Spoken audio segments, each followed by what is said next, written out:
ይህን ዜና ሲሰማ አብይ አህመድ ራሱ ልቡ ይሰበራል። እግዚአብሔር ምስክሬ ነው። አንድ ከውጭ ሀገር የመጡ ዲያስፖራ ለገጣፉ አካባቢ ያሉበት ቤት ግቢ በሌሊት በኃይል ይንኳኳል።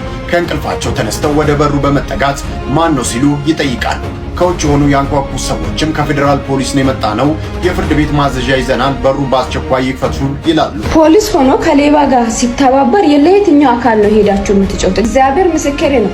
2 ፖሊስ ነበሩ መጀመሪያ የመጡት። ከየት ተጠራርቶ እንደመጣ አላውቅም። 6 ፖሊስ ሆነብኝ። እኔ እናቴ ሰው ቢደፋት ህግ አለ ብዬ እግዚአብሔር ምስክሬ ነው ሄጄ አልከስም። አዛውንቶች ሲደበደቡ፣ አዛውንቶች ማየው ነገሮች ሲገቡ፣ ቢዝነሶች መንገድ ላይ የሚሰሩ የሚተዳደሩ ሰዎች ብዙ ጭቆናዎች ሲደርስባቸው አዲስ አበባ ፖሊስ እና እንደበደበብኝ የጠቅላይ ሚኒስትር ቢሮ ፖስት እንዳደረገው ከሆነ በአዲስ አበባ ፖሊስ ኮሚሽን አመራር ላይ የሚገኙ የነበሩ ሰዎች ተነስተዋል። ረዳት ኮሚሽነሩ በኮንትሮባንድ ንግድ ተጠርጥረው በቁጥጥር ስር ዋሉ። ይሰማል ታከለውማ አንተ ለከፈልካቸው ለቲክቶከሮች ለዩቲዩበሮች ለከፈልከው ብር በቀደም እንኳን የከፈልከው ብር ለታጣቂዎች ብትከፍል ይሄን ነገር መጠበቅ ይቻላል። ሰላም ጤና ይስጥልን። በሰንደቋችሁልኝ በአዲስ ቪዲዮ ተመልሼ መጣሁ። በዚህ ቪዲዮ የምንመለከተው ሰሞኑን እንግዲህ ትላልቅ ባለስልጣናት የታሰሩ ያይ ነው የምንገኘውና ምን አጥፍተው ነው ለማናቸውስ የሚለው ነገር የማስመለከታችሁ ነው የሚሆነው። እንደዚህ ነው የአዲስ አበባ ፖሊሶች ዝርፊያ አለ። ህዝቡ ተማሮ እንግዲህ ምሬቱን እየገለጸ ይገኛል። ምንስ እያደረጉ ይገኛሉ እነማናቸውስ የሚለው ነገር የማስመለከታችሁ ነው የሚሆነው። ሰሞኑን ከታከለ ኡማ ጋር ታይዞ እንግዲህ አንድ ቪዲዮ ሰርተን ነበር። እዚህ ጋር የምትመለከቱት የባቡር ሀዲድ ደግሞ የባቡር መንገድ የዘረፈ ይገኛልና መንግስት አንድ ይበል ይሄ ነገር ይመለከተው ታከለ ኡማ ነውና አንድ ይበል የሚል ነገር ስናነሳ ነበርና እዚህ ጋር እንደምትመለከቱት አሁን ላይ እንግዲህ ይሄን መስሎ ሙሉ ለሙሉ ለሰረቀ የሚያሳይ ነገር የወጣ ይገኛል። እሱንም እንመለከታለን። ሁላችሁም ቪዲዮ ላይክ እና ሼር ያደርጋችሁ ለሚመለከቱ አካል ብሎ ተረስ ጠይቃችኋለሁ። ሰብስክራይብ ለምንድን ነው የማታደርጉት? አሁን ማርኩ መጀመሪያ የምንመለከተው እንግዲህ ሰሞኑን ብዙዎችን ሲያነጋግሩ ከነበሩ ጉዳዮች መሀል እስቲ ሁለቱን በማየት እንጀምር። ጉድን ስማማ አማራ ክልል 12 ሚሊዮን ብር አውጥቼ ግንባታ ያስገነባው ድልድይ ነው ብሎ ፎቶ የተነሱበት ነውና ፎገራ የሚባል ወረዳ ላይ ነው። ፎገራ ነው ነገሩ ስሙኛል። ይሄ ነገር እንዴት ነው 12 ሚሊዮን ብር ያወጣው? በምንድን ነው የተቦካው? ሲሚንቶ በነዳጅ ነው እንዴ? በነዳጅ በውስኪ በምንድን ነው ያቦካችሁት? አርማታውን መንግስት ያመነው ራሱ ከሌሎች ክልሎች ሁሉ በልማት ወደ ኋላ ቀረ የተባለ ክልል አንድ ልማት እንኳን እሷንም ሲሰራ ከሷ ላይ ሙልጭ አርጋችሁ በልታችሁ ይሄን ድልድይ 12 ሚሊዮን ብር ነው ብለ ትፖስታለህ። ወረዳው ማለት አማራ ክልል በጣም የተማሩ ምናምን ሰዎች ያሉበት ህዝብ ነውና ግን ስልጣን ላይ ፖለቲካው ላይ ያሉ ሰዎች ወይም አመራር ላይ ያሉ ሰዎች በጠቅላላ ትምህርት ማስረጃ የሰረቀ ፌክ ትምህርት ማስረጃ ሌባ ብቻ ነው። ስራውን አትብሉት። እስቲ ሰርታችሁ ብሉ። ሰርቶ መብላት ታውቃለህ። ትንሽ በልተህ ስራውን ትሰራለህ። ድሮ እንደዚህ ነበር። አሁን እኮ ሙሉ ስራ እየበላችሁ ነው። አንዳንድ ሰው ምን ይላል መሰለህ? እንደውም ብዙ ሰዓት በሉ ጨረሳችሁ፣ ቶሎ ጨረሳችሁ። እንዴት ነው 12 ሚሊዮን ብቻ እንዴት በቃችሁ አላላችሁ? በጣም ነው የሚያሳዝነው። በ12 ሚሊዮን ብር የሰራ ድልድይ ነው እዚያ የምትመለከቱት። እንግዲህ እኔ ልጁ እንዳለው ይሄ ሲሚንቶ የተቦካው በነዳጅ ነው። ይሄ ድልድይ 12 ሚሊዮን ብር ጨርሷል የተባለ ድልድይ ነው ሰሞኑን የተመረቀው። ይሄ ብቻ አይደለም። ይሄን ተመልከቱ። 20 ሚሊዮን ብር ብቻ የወጣበት ዘመናዊ መናሪያ ነው ከምባታ ያስገነባ ነውና ሌላ አካባቢዎችም ከከምባታ መማር አለባችሁ። በጀታችሁ አብቃቅታችሁ መጠቀም አለባችሁና ይሄ እንግዲህ የምታዩት 20 ሚሊዮን ብር ወጥቶበት ነው ይሄ ነገር የተሰራውና ዘንድሮ እኮ ተዘጋየን። አሁን 20 ሚሊዮን ብር የበላችሁት ናችሁ የመጣችሁት ወይስ ፕሮጀክቱ 20 ሚሊዮን ብር ያወጣል? ቆርቆሮ አጥረ 20 ሚሊዮን ብር ትላላችሁ? እግዚአብሔርን ቆይ ብር እንደዚህ ወድቋል እንዴ? ከምባታ ይኸው ደረታቸውን ነፍተው ሱፋቸውን ዘጭ አድርገው 20 ሚሊዮን ብር ያወጣንበት ነው ዘመናዊ ብለው ነው ደግሞ ዘመናዊ መናሪያ ገንብተናል እያለ ነው። እና ሌሎች ክልሎችም ከዚህ ተመራችሁ እንትና በጀት አጠቃቀማችሁ ማስተካከል አለባችሁ ባይነኝና እኔ ሼም እያዘ መጣ። አንዳንዴ ኔጌቲቭ ነገር ብቻ እየሰራው መስሎኝ ሼም ይዘኛል። ግን 20 ሚሊዮን ብር ይሄ ቆርቆሮ አጥረ ባዶ መሬት ላይ 20 ሚሊዮን ብር ልንመረቅ ነው ብለ እንደገና ዜና ሰርተ ትፖስታለህ። እፍረት የለም። በቃ አንተፋፈረ ምን ይመጣል ነው ነገሩ። አረ ብልጽግና እነዚህን ሰዎች ቆንጥጥልን። በጣም ነው የሚገርመው እኮ 20 ሚሊዮን ብር የወጣበት መናኸሪያ ደግሞ ይሄን ይመስላልና መንግስት እንግዲህ ህዝብ ይጠቅማሉ፣ ተምረዋል፣ ዲግሪ ያላቸው፣ ዲፕሎማ ያላቸው፣ ዶክተር ይባላሉ፣ እንትን ይባላሉ ብሎ ሾሞ ያስቀምጣቸው አካላት ራሳቸው የመንግስት አካላት ባለስልጣናት በዚህ መንገድ ከህዝቡ ብሩን ሙጭ አድርገው የበሉ ነው የሚገኙትና አሁን ይሄ መናኸሪያ 20 ሚሊዮን ብር እኔ በምንድን ነው ምን አድርጋችሁ ነው የሚያወጣው? በነገራችን ላይ ይሄ ሚዲያ ላይ ወጣ ነው እንጂ ሚዲያ ላይ ያልወጣ በየአካባቢያችሁ የሚገኘው ማየት ይቻላልላችሁና ሜቢ አይሰራም ይሆናል እንጂ ይሄ ኦዲት አይደረግም ይሆናል እንጂ የሆነ መንገድ ሰርቶ ካያችሁ ያ መንገድ የወጣበት ገንዘብ ሰምታችሁ ማታቆም እናንተ አይነት ገንዘብ ኦኬ የሆነ ድልድይ ሰርተታል ትባላችሁ። ያ ድልድይ ገንዘቡ ሙሉ ከተማዋን አድሶ አዲስ አድርጎ እንደ አዲስ አበባ አድርጎ የሚያሳምር ገንዘብ ነው እዛ ድልድይ ላይ የሚወጣውና መንግስት ይሄን ነገር እንዴት ለመቆጣጠር እንዳልቻለ ነው እንጃ። በተደጋጋሚ እንደዚህ ነገር እንመለከታለን። ይሄ ብቻ አይደለም ባይዘው ዝርፊያውም እንዳለ ነው ማለት ነው። ይሄን ተመልከቱ። ይሄን ዜና ሲሰማ አብይ አህመድ ራሱ ልቡ ይሰበራል። እግዚአብሔር ምስክሬ ነው። ጅማ ላይ በጣም ከለፋላቸው በዚህ 7 ዓመት ውስጥ በጣም ልማት ካዩ ከተማዎች አንዱ ጅማ ነው። ጅማ ሌላ ታሪክ ውስጥ ነው። በጣም እድገት አለ። እኔ ጅማ ነው የተማርኩትና አሁን ምን እያደረጉ መሰለ ፖሊሶቹ ማዳ ሳይገባ ነዳጆቹን ሁሉ እየጫኑ የት ይሄዳሉ? ለብላክ ማርኬት። ዛሬ ዋዜማ አምጥቶታልና ኢንስፔክት ዋና ኮሚሽነሩ የጅማ ከተማ ፖሊስ ዋና አዛዥም እስር ቤት ገብተዋል። ዛሬ ያው ዋዜማ ዘግቦታልና ጅማ ላይ ያለ ሰው የነቃ ማህበረሰብ ነው፣ ንቁ ማህበረሰብ ነው። አውቃቸዋለሁ። የጅማ ሰዎች በጣም ንቁ ናቸውና እንዴት ነው ዝም ያላችሁት? እንዴት ነው ከተማችሁ እንደዛ እየተቀየረላችሁ? እንዴት ነው እንደዚህ አይነት ይሄ ሁሉ ዓመት ፖሊሶቹ ሲዘርፉ ከነ ቦቴው ነዳጁን እየወሰዱ ሲሰርቁ ዝም ያላችሁት? ቡናችሁን ከነ አይሱዙ እየሰረቁ ሲሰርቁ ለምን ዝም አላችሁ ነው መተውልኝ ነበር።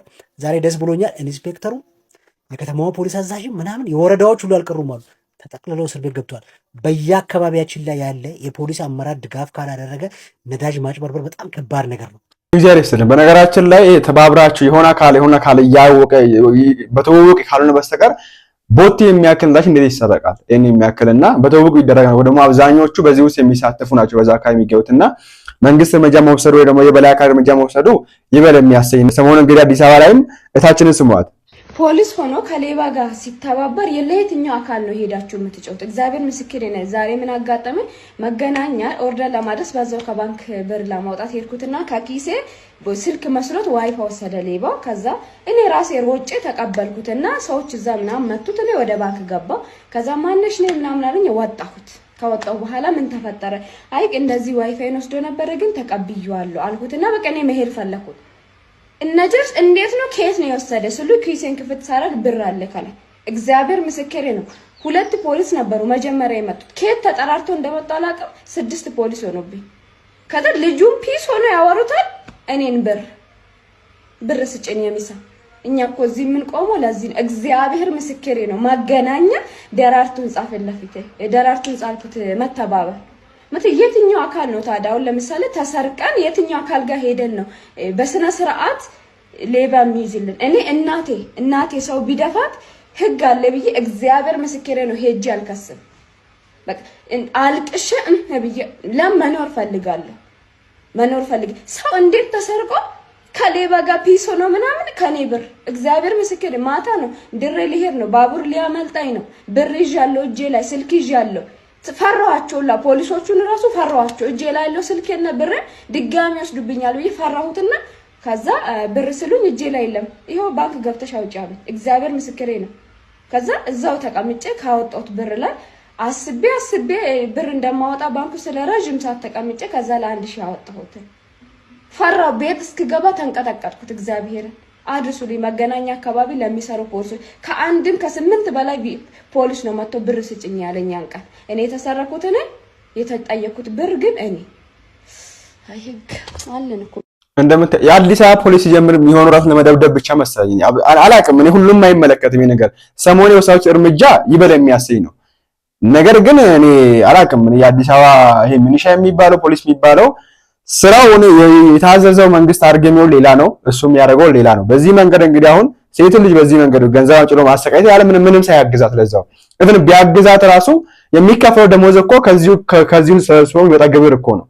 ሌባ ይዘንልሻልና ብር አምጪ ክፈይ ቲፕ አምጥ። ፖሊስ እንዴት ቲፕ ይወስዳል? እግዚአብሔር በሚያውቀው እንዴት ይሆናል? ይሄን ተመልከቱ። ምርጥ አራዳ ልጆች ይኸው ዛሬ በቤት የተፈጠረውን ነገር ልንገራችሁ። ይኸው እናቴን እንደዚህ መቷት በፖሊሶች ይኸው እግሯን አቆሰሏት። ኪዳነ ምሕረትን ነው የምላችሁ እመቤቴን። ይኸው እስቲ የኢትዮጵያ ሕዝብ እስቲ ይፍረድ እስቲ። ይኸው ለምን አረቄ ትሸጣላችሁ? እናቴ ተሙት። ይኸው እኛ ዳነን እኛ ሰርተን ነው የምንበለው። ይኸው ቤታችንን እንዴት እንዳደረጉ አዲስ አበባ ፖሊስ እናቴን ደበደበብኝ። የምሬን ነው የምላችሁ አዲስ አበባ ፖሊስ እናቴን ደበደበብኝ። ይኸው እናቴን ደበደበብኝ አዲስ አበባ ፖሊስ። ይኸው እህቴ የለችም ከቤት አባቴን መቱታ። ይኸው ቤቱን እንዳለ አበለሻሽተውታል። እኔ ዳኒ እናትና አባቴን ግን ሲመጣ አላዩትም፣ አልደረስኩበትም። ኪዳነ ምሕረትን ይኸው እናቴን እንዴት እንዳደረጓት በቃ አታልቅሽ አንቺ። ይኸው ግንባሯን እንዴት እንደመቷት እኔ እናቴ ተሙት ኢትዮጵያ ውስጥ መንግስት የለም። እኔ ፖሊስ እኔን አይዳኘኝም። በጣም ነው የሚያሳዝነው። የሚቋጠር አካል ስለሌለ ይመስለኛል እንደዚህ የሚደረገው። ደግሞ ተባባሪ ነው ይሄ የሚቋጠር የተባለ አካል ራሱ ተባባሪ ይመስለኛልና የአዲስ አበባ ፖሊስ በቃ አብዛኛው ስራው እንደዚህ ነው። ይሄ አላቅም እኔ መንግስት ይወቃ አላቅም፣ ግን አብዛኛው እንደዚህ ነው። በቃ መደብደብ ላይ ነው አሪፍ የሚሆነውና ትልቅ አዛውንት ልጅ ያላቸውን እኔና ያርገው ነው እና የሚባለው እንደዚህ ጭንቅላቷን እግሯን በዚህ መንገድ ደብድቦ አሳብጦ ሀረግ ለመስጫለሽ ተብሎ እኔ እንጃ ታጥቀናል ብላችሁ ዱላ ይዛችሁ አህያ የማይመታበትን ዱላ ተሸክማችሁ ያገኛችሁ ሰው ላይ ደበደባችሁ ቤት ገብታችሁ ሰው የሚደረዱ ፖሊሶች አላቅም እኔ እግዚአብሔር ያውቃችሁ። ስራችሁ ሌላ ወይ ደግሞ አርጉ የምትባሉት ሌላ የምታረጉት ሌላ ሁሉንም አይመለከትም። እዚህም ጋር ሰሞኑን እንግዲህ መንግስት ደስ የሚል እርምጃ ወስዷል። በዚህ ጉዳይ ላይ በተለይ በአዲስ አበባ አካባቢ ላይ አሪፍ እርምጃ ተወስዷልና ተመልከቱ እስቲ። ከሰሞኑ ከማህበራዊ ሚዲያ ላይ የተሰሙ ዜናዎችና ከአካባቢያችን ካሉ ሰዎች የሚሰማናቸው ዜናዎች ትንሽ ደስ የማይሉ ዜናዎች ነበሩ። ህዝብን ያገለግላሉ፣ ህዝብን ይጠብቃሉ፣ ለህዝብ ደህንነት ሴፍቲ ያረጋግጣሉ ተብለው የሚታሰቡ ፖሊሶች በብዙ ቦታዎችና በብዙ ሁኔታዎች ላይ ህዝብ ላይ የማይሆን ነገር ሲያደርሱ ድብደባዎችን፣ ከዚህም በተጨማሪ በምሽት የሚደረጉ ዘረፋዎችን እንዲሁም ደግሞ መታወቂያዎችን ቀምተው ህዝብን የማጉላላት ስራዎችን ሲሰሩ በብዙ ሰምተናል ብለን እናስባለን። ማህበራዊ ሚዲያ ላይም ሆነ በተለያዩ እንትኖች ላይ እንደሰማነው ከሆነ የተለያዩ ኢሰብአዊ የሆኑ ተግባሮችን ህዝብ ላይ ሲፈጸም ተመልክተናል፣ በፖሊሶች ማለት ነው። ታዲያ አሁን ከተወሰኑ ደቂቃዎች በፊት እንግዲህ የኦፊስ ኦፍ ፕራይም ሚኒስትሩ ደግሞ የጠቅላይ ሚኒስትር ቢሮ ፖስት እንዳደረገው ከሆነ በአዲስ አበባ ፖሊስ ኮሚሽን አመራር ላይ የሚገኙ የነበሩ ሰዎች ተነስተዋል፣ አዳዲስ ሹመቶች ተሰጥተዋል። እንደምትመለከቱት በኩሌ ከነዚህ አሁን ከሚሰሩ ስራዎች ጋር ተያያዥነት ያለው አስተዳደር እርምጃ ይመስለኛል፣ በበኩሌ ማለት ነው። እንደ አንድ ኢትዮጵያዊ፣ እንደ አንድ ወጣት አዲስ አበባ ውስጥ የሚኖር እንደ አንድ ወጣት ደህንነቴንና ሴፍቲን ይጠብቁልኛል ብዬ የማስባቸው በፖሊስ መለዮ ስር የሚንቀሳቀሱ ሰዎች ወደ ደግሞ ፖሊሶች እንደዚህ አይነት ተግባር ሲፈጽሙ መመልከትና ማሳየት ነግበኔ መሆኑን እያሰብኩ መንቀሳቀስ ለእኔ ስጋት ነው፣ ለእኔ መጥፎ ነገር ነው። ወጣቶች ሲጉላሉ ተመልክተናል። አዛውንቶች ሲደበደቡ፣ አዛውንቶች የማይሆን ነገሮች ሲገቡ፣ ቢዝነሶች መንገድ ላይ የሚሰሩ የሚተዳደሩ ሰዎች ብዙ ጭቆናዎች ሲደርስባቸው አይተናል። ታዲያ በአሁኑ ሰዓት ላይ አዲስ አበባ ፖሊስ ኮሚሽነር በመሆን የሚያገለግሉት ሌተናንት ጀነራል አስራት ዳንኤሎ ሲሆኑ ረዳት ኮሚሽነር ቶፊቅ መደድ እና አቶ ኤርዚቅ ኢዛ የተባሉት ደግሞ በምክትል ኮሚሽነርነት የአዲስ አበባ ፖሊስ ኮሚሽን ከዚህ በኋላ ያገለግላሉ። እርምጃ መወሰድ አለበት።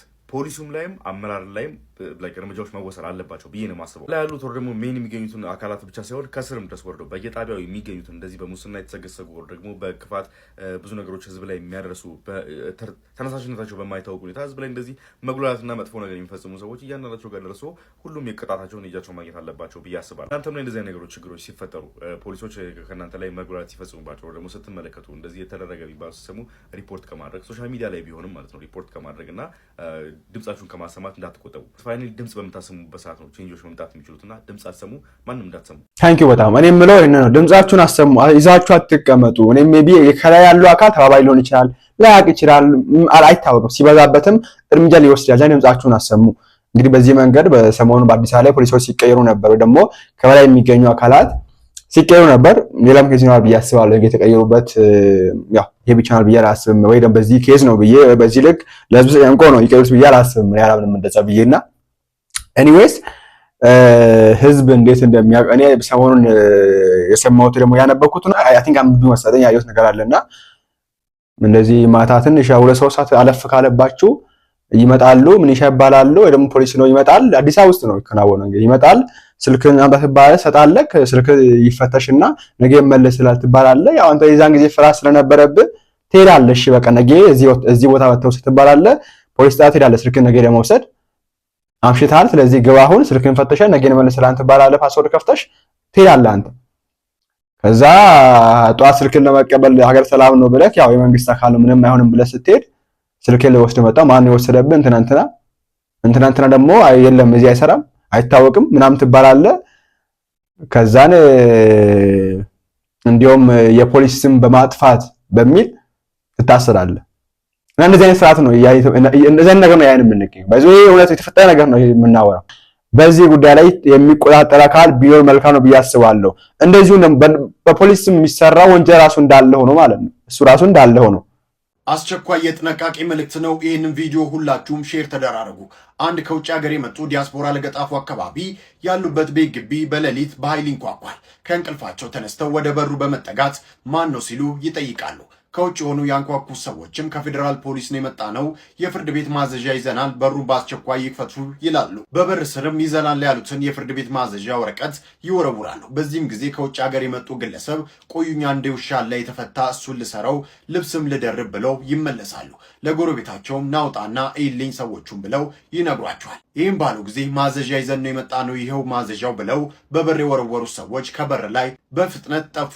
እኚሁ ግለሰብ ስላጋጠማቸው ነገርና ለሌሎች ጥንቃቄ እንዲሆን በሚል በበር ስር የተወረወረውን ወረቀት ጭምር አንድ ላይ አያይዘው መልእክታቸውን አጋርተዋል። ወረቀቱን ለገጣፎ ፖሊስ ማስረከባቸውና በወቅቱም ትክክለኛ የፍርድ ቤት ማዘዣ ወረቀት ተደርጎ የተዘጋጀ ነው፣ እኔ ከውጭ ሀገር ነው የመጣሁት፣ አፍነው ሊወስዱኝ ነበር፣ እግዚአብሔር ነው ያተረፈኝ ሲሉ ለቲክቫ ኢትዮጵያ ተናግረዋል ሲል ቲክቫ ኢትዮጵያ ይህንን አስነብቧል። እንደምትመለከቱ እንደዚህ አይነት ፌክ ነገሮችን ህዝቡ እንዴት ነው የሚለየው? እኔ አጋጥሞኝ እንደዚህ አይነት ነገር እና መሀል መንገድ ላይ ስልክን አምጣ ታወቂያን አምጣ ምናምን እያሉ የለበሱት ልብስ ኖርማል ልብስ ነው። ፖሊስ ነኝ ይላል መጥቶ እንዲያደርግና እንዲያጠፋባል። ካልሰጠክ ፖሊስ ሊሆን ይችላል ችግር ነው። ፖሊስ ሆኜ አሳይቼው አልሰጠኝም ይልሃል። ከሰጠክ ፖሊስ ላይሆን ይችላል ችግር ነው።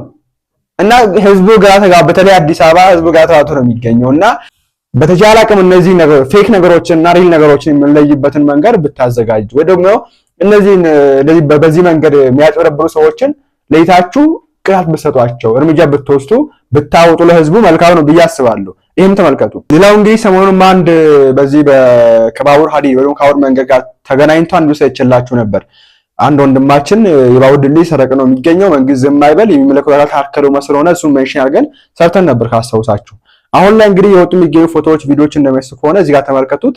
ሙሉ በሙሉ የባቡሩ የሀዲዱ ብሎኖች ሙሉ በሙሉ ባደረጃ እንደሌሉ ነው እንግዲህ እዚህ ጋር ፎቶ የሚያሳየውና ባለፈው እንደዚህ ነበር። ሙሉ የባቡሩ የሚሄድበት ላይን ሙሉ ለሙሉ ኦልሞስት ሙሉ ለሙሉ በሉት ተፈቷል። ብሎኖቹ ተፈቷል። ከዲማ ተነስቶ ከሰበታ ዲማ ተነስቶ ድሬዳዋ የሚወስደው መንገድ ላይ ነው ያለነው። እያያችሁት ይሄን ትሬ ተቆጣጣሪ አካል የለው። አደጋ ከመድረሱ በፊት አሁን ከፍተኛ የሰው አደጋ ከማድረሱ በፊት ባቡሩ ከፍተኛ የንብረት ውድመት ከማድረሱ በፊት ባቡሩ መስመር ስቶ ማለት ነው። ይሄ ነገር ሃይ ካልተባለ እውነቴን ነው የምላችሁ በጣም ነው የሚያሳዝነው። እንደዛ አይነት ትውልድም እየተፈጠረ መሆኑ አሳይቻችኋለሁ። ብሎኖቹን አሳይቻችኋለሁ። ይኸውላችሁ ይሄው እዩት በምን ያህል ደረጃ እየተፈታ እንደሆነ እያያችሁት ነው። ይሄ ሁሉ ብሎን ተፈቷል። እያያችሁት ማለት የተፈተው ይኸውላችሁ ይሄንን አያችሁት አይደል? ይሄንን እያያችሁ ነው። ይኸውላችሁ ይሄው ተፈቶ እንዳለ ተፈቷል። እንዴ ምን ደረጃ ነው ያለነው? መንግስት ስራው ምንድነው? ደንብ ነኝ የሚለው ስራው ምንድነው? ሚሊሻ ነኝ የሚለው ስራው ምንድነው? ይሄንን መቆጣጠር እንዴት አቃተው? ይሄንን የሚያህል ስንት የሀገር ሀብት የወጣበትን የባቡር መስመር በተራ ግለሰቦች እየተዘረፈ ለሽያጭ በቀረሌው መልክ ከቀረሌው ተቀብለው ደግሞ ለድርጅት የሚያስረክቡ በየመንደሩ በተሰበሰቡበት ጊዜ ድርጅቶችም ይሄንን የተሰረቀ ንብረት እያወቁ የሀገር ንብረት እንደሆነ እያወቁ ፋብሪካ አስገብተው ወደ ብረትነት ወደ ፌሮነት ቀይረው እዚሁ ሀገራችን ውስጥ ገበያ ላይ የሚቀርብበት መንገድ ነው ያለውና በጣም ያሳዝናል። በእውነት በጣም ነው የሚያሳዝነው። ይሄ እንግዲህ ወንድማችን ያሳየን ነውና በዚህ መንገድ ነበር ተጨንቆ ወንድማችን መንግስት የነገር አንድ ይበል ህዝብ እንዳያልቅ በዚህ ጉዳይ ላይ ብሎ ሲናገር፣ በነገራችን ላይ ከዚህ ጋር ሰርቀው ሄደው ለወንድ ድርጅት ነው የሚሸጡ ነው ሰዎች ሻጮች ይታወቃሉ እዛው ጋር እና ይሄን ነገር ስቲል አልተስተካከለም። ይሄ ነገር አልተፈታም ጭራሽ። በዚህ መንገድ ባደን ነው የተመለከተ የምንገኘው ነው። ወንድማችን ስሙት። ሙሉ የባቡሩ የሚሄድበት ላይን ሙሉ ለሙሉ ኦልሞስት ሙሉ ለሙሉ በሉት ተፈቷል። ብሎኖቹ ተፈቷል። ከዲማ ተነስቶ ከሰበታ ዲማ ተነስቶ ድሬዳዋ የሚወስደው መንገድ ላይ ነው ያለነው። እያያችሁት ይሄን ትሬ ተቆጣጣሪ አካል የለው። አደጋ ከመድረሱ በፊት አሁን ከፍተኛ የሰው አደጋ ከማድረሱ በፊት ባቡሩ ከፍተኛ የንብረት ውድመት ከማድረሱ በፊት ባቡሩ መስመር ስቶ ማለት ነው። ይሰማል ታከሎማ እኔ እኮ ብያለሁ። ታከሎማ ፎቶ ነው የሚያበዛው። ይሄ ቲክቶከር ያው ሁሉ በቀደም እንኳን የሰራሁት ቪዲዮ ላይ በሚሊዮን ዶላሮች ብሮች አውጥተ ነው ቲክቶከር ስትጋብዝ የነበረውና ቪዲዮ ያልሰራችሁ ስራ ሚኒም አንድ አዲድ እንኳን አንተ ከመጣ አልተሰራ። የተሰራው እንኳን ተፈነቃቅሎ ያለቀ ነው። የሚጠብቀው ሰው አጥቷል፣ መሪ አጥቷል የተባለ ነው። እኛ ስንናገር ይሄን ፋኖ ትላለህ። የመጣ ዳሚ እና ይሄ ኢኮኖሚ ምን ወጣት ፖለቲከኞች እቺን ሀገር ዋጋ እያስከፈሏት ነው። የራሳቸውን አለባበስና አኗኗራቸውን እያዘመኑ የሀገራችን ይጠብቋታል። አንተ ለከፈልካቸው ለቲክቶከሮች ለዩቲዩበሮች ለከፈልከው ብር በቀደም እንኳን የከፈልከው ብር ለታጣቂዎች ብትከፍል ይሄን ነገር መጠበቅ ይቻላል። ይሄ ነገር ውድመት አይደርስም። አሁን እኮ የከፋ ጉዳት ሊመጣብን ነው ብዝብናል እና ታከለው ባደርሰዋል መልእክቱ ብዬ ተስፋ አደርጋለሁ። እና እየመራን ወጣት ፖለቲከኞች ቢያንስ አንዳንዴ ስራ አስሩ እንጂ ቢያንስ በትርፍ ስራችሁ ስራ ስሩ። መደበኛ ስራችሁን ስራ እንደማሰሩ አውቃለሁ። በትርፍ ሰዓታችሁ እንኳን ስራ ስሩ። እስቲ ግን እንግዲህ የምንለውና ሶሪ መብራት ጠፍታ በቻላችሁ አቅም ይሄን ነገር የሚመለከተው አካል ከበላይ የሚገኝ አካል ለማስተካከል ይሞክር። እኔ የተለያየ ብልጭልጭታ እያሳያችሁ ህዝብ በዚህ መንገድ ደግሞ በዚህ በኩል ደግሞ እንዲህ በጣም ይደብራል። በጣም ነው የሚያስጠላውና ለማስተካከል ብትሞክሩ። ከላይ በኩል የሚገኙ አካላት ሌቦች ናቸው። ይሄንም ተመልከቱ። አሁን ትላንት ነው የታሰበው። ይሄ ደግሞ ረዳት ኮሚሽነሩ በኮንትሮባንድ ንግድ ተጠርጥረው በቁጥጥር ስር ዋሉ። የቦረና ዞን ፖሊስ አዛዥ ረዳት ኮሚሽነር ዱባ ሊበን በራቆ የኮንትሮባንድ ዕቃዎችን ጭነው በመጓዝ ላይ ሳሉ ነው የጸጥታ አስከባሪዎች በቁጥጥር ስር በማዋል የምርመራ ስራ እየተከናወነባቸው መሆኑ ተገልጿል። በደረሱኝ መረጃ መሰረትም በርካታ ባለስልጣናት በሙስናና ህጋዊ ያልሆኑ አሰራሮችን የሚሰሩ በመኖራቸው ወደ ታች በመውረድ እንዲመረመሩ ተጠይቋል። ገርጋራን ኮሚሽነራ ኦሶ ኮንትሮባንዲ ደልደለኑ ቶአኖ ጀለ ኦላን ገርጋራን ኮሚሽነራ ዱባ ሊበን በራቆ ኦሶ ሜሻ ኮንትሮባንዲ ፌአተኒ ኢመላ ጅረኑ ሁምኖ ተነጌኛን ቀበሙን ቆረኖን ኢረቲ ገጌፈማ ጅራቹን ይብሰሜራ ኦዴፈኖ ወነቀቀበኒን አንገኦኒ ሄዱ መላመልቱ ማፊ ሆጂዋን ሴራን አላ አመስ ሄዱ ሚናን ሆጀተማ ጅራቹ ኢብሱን ሞቱማን ገዲፋ ጌኛን አከ ቁረቱስ ኢብሰሜራ። ይሄ ነው እንግዲህ እና በተቻለ አቅም መንግስታችሁ ወርዶ ቢሰራ እኔ እንደዛ ቢሆን መልካም ነው ብዬ አስባለሁ። ከላይ ያደረጋችሁ ብቻ እናንተ ከላይ የምትሰሩትን ከስር ያለው አካል ወብ እያለ ያፈረሰላችሁ። ህዝቡ የራሱ የሆነ ሰላም እጦት አለበት። በዛ በኩል ደግሞ ሌብነቱ አለ። ሰላም ያስከብር ሀገር ጠብቅ ብሎ የተሾመ አካል ደግሞ ራሱ ህዝቡን የሚቀጠቅጠው የሚበዘብዘው ነው። ይሄ ባለበት ሁኔታ የኛ ሀገር ባለስልጣናት ፖለቲከኞች ሌላ ስሙ እርግጠኛ ሆኜ የምነግራችሁ መቶ አይደለም 1,000,000% እርግጠኛ ሆኜ የምነግራችሁ ኢትዮጵያ አሁን ባለችበት ደረጃ ሰው ክላሽና ምናምን ይዞ መንግስት መጣል አይችልም። ይሄን አረጋግጥላችኋለሁ። አይችልም። እንደፋደፍ ይችላል ዝም ይልኩ ነው አይችልም። የተከበሩ ጠቅላይ ሚኒስትር 1,000,000% እርግጠኛ ሆኜ የምነግሩት በሂሳብ ኢትዮጵያ የሚፈልገው ስልጣን ሳይሆን ዘይት ነው። የተከበሩ ጠቅላይ ሚኒስትር 1.5 ሚሊዮን% እርግጠኛ ሆኜ የምነግሩት ኢትዮጵያ በሂሳብ የሚፈልገው ስልጣን ሳይሆን በሰላም ከሀገር ሀገር እየተዘዋወረ ትምህርቱን መማር፣ በሰላም ከሀገር ሀገር እየተዘዋወረ ንግድ ነግዶ ማፍራት ነው የሚፈልገው። የተከበሩ ጠቅላይ ሚኒስትር 4,000,000% እርግጠኛ ሆኜ የምነግሩት ኢትዮጵያ በሂሳብ የሚፈልገው ስልጣን ሳይሆን ሰላም ነው። በሰላም ሁሉ መግባት የሚፈልገው እዚህ ላይ ይሰመርልን። ይሄ ነው ህዝቤን አፈቀው ሰላም ወጥቶ መግባት። ኦኬ ኢትዮጵያ ውስጥ ብቸኛው እኮ እኔ ካሉ ሀገራት ማለት እኮ ይመስለኛል እኔ ከአፍሪካ ሀገራት እንደው ፖሊስ ሳይንደሱ ሰው እንዴት ይፈራል? ያለ እኔ አሁን ወንጀል አልሰራው ወንጀል የለብኝም። እኔ ሰላማዊ ሰው ነኝ። ፖሊስ ሳይገፋ ፈራለሁ። እኔ አብዛኛው ጥቆይ እንደዛ ነው። ፍዳዎቹ መጡ እያለ በፍርሃት ነው የሚንቀሳቀስ። ዞር መንገድ የለወጠ ምንም ሳያጠፋ ለምን ይከናወናል? ኦኬ ይሄ ነገር እንዴት ይሄን ነገር እንዴት ጥላትነት ተፈጠረ የሚል ነገር ራሳችሁ ራሱ አታስቱም። እንደ ፖሊሶች ራሱ የሚል ነገር ማንሳት ፈልጋለሁና ቢስተካከል ይሄ ነገር ቤት ለቤት እየዞራችሁ ገንዘብ አንጡ እያላችሁ ህዝቡን የምታስቸግሩ የቀበሌ ሰዎች ይህንን ነገራችሁን ትተዋላችሁ ወይስ አትተው? አንደኛ ይህንን ነገር ቀጥታ ለፕሬዝዳንት ሽመልስ አብዲሳ አድርሱን። እየዞራችሁ ቤት ለቤት የእንትን አንጣ የሚልሻል፣ የቡሳ ጎኖፋ አንጣ፣ የቀይ መስቀል አንጣ፣ የስፖርት አምጣ፣ የማህበር አምጣ ምትሉ እናንተ በየቦታው ስልጣናችሁን ለማስረዘም እድሜያችሁን ለማስረዘም ታስቸግሩ ሰው እናንተ ገና ሲያይ ይወጣል። ቀደምታ አንዱ ቤቱን ዘግቶ ሲሮጥ እኔ ደግሞ እሳት ተነሳ የእሳት አደጋ ለመደወል ምንድን ነው ስለው ቀበሌዎች መጡ። ኧረ እግዚኦ ማረነ ሰው አታማሩ። ሰው እናንተን ሲያይ መንገድ እየቀየረ ከዛ ደግሞ ታስፈራላችሁ ከሆነ እኛም ምን ልታረጉ